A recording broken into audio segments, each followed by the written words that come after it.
Some new data just came out on how much of our jobs AI is going to take.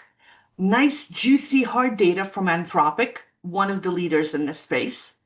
They are at the top of the remote labor index leaderboard.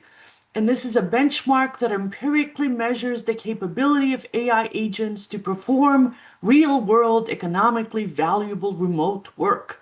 And they're quite a bit ahead of the competitors, including the OpenAIs, the Geminis, and other systems. They're also in the second place or the first place in a whole bunch of other leaderboards. I'm listing them in the description box below. So basically, this is a very, very smart, very, very capable AI from one of the leading companies in the space. They've released some numbers.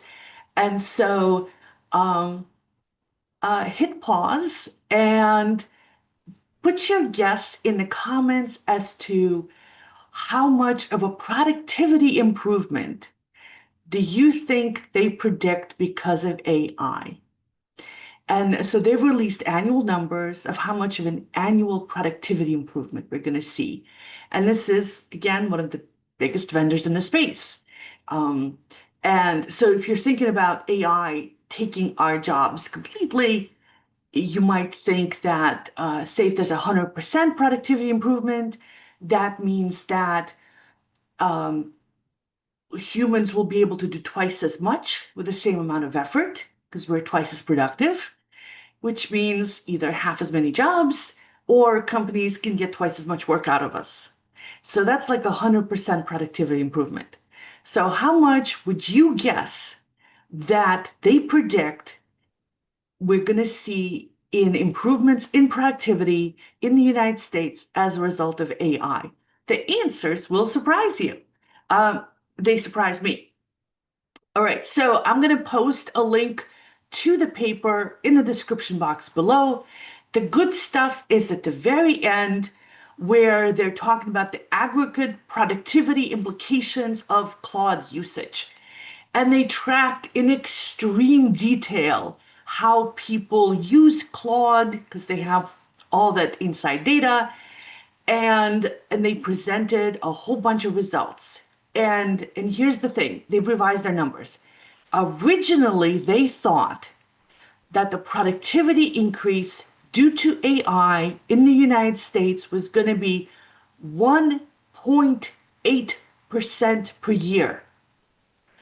1.8%.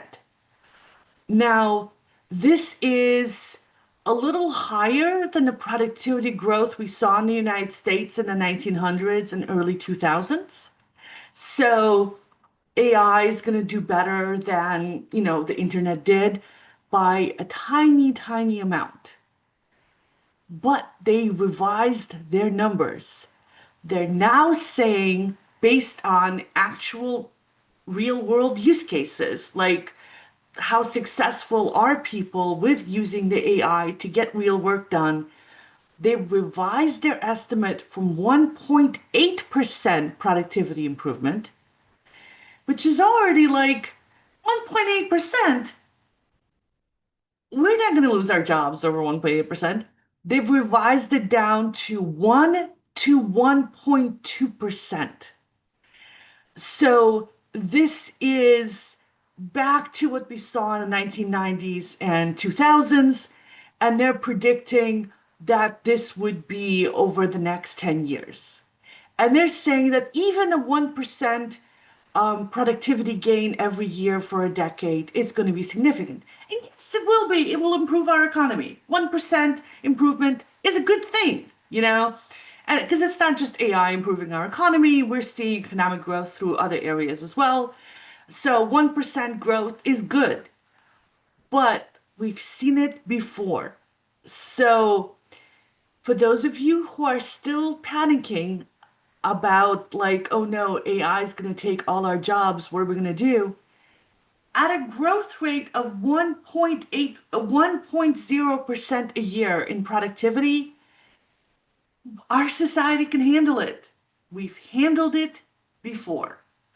That's plenty of opportunity to create new jobs, and find interesting new stuff to do for those people who are displaced, which is going to be a tiny amount because a 1% productivity improvement is not going to result in mass layoffs. Okay, but you're saying, but we've had layoffs. We've had tens of thousands of people laid off last year because of AI.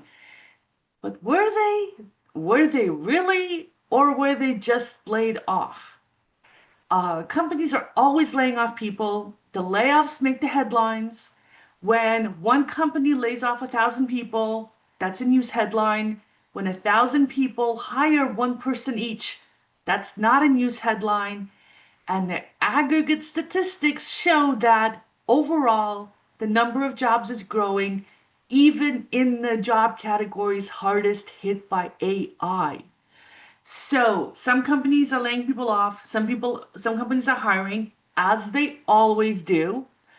And instead of blaming their own bad leadership decisions, they're saying, oh, we're laying off because we're so good at AI. And you should invest in us because this is a good sign that we're innovating and we're technologically advanced, as opposed to, oh, we're bad at planning and we hired too many people and now we're having to lay them off and because we're stupid, and maybe like don't invest in us. So yeah, you have to look at the context of all the numbers. I am very happy to see these numbers because my job is definitely going to be affected by AI. And the slower the pace of the transition, the better, as far as I'm concerned, because that gives people time to adapt. So, yeah, some positive numbers. Check out the study in the description box below and stick around for more news that's not all either doom and gloom or zoom and boom or whatever, right? Uh, the actual stuff that's going to happen is going to be in the middle, and we will be able to deal with it. All right. Thanks, everybody. Good night.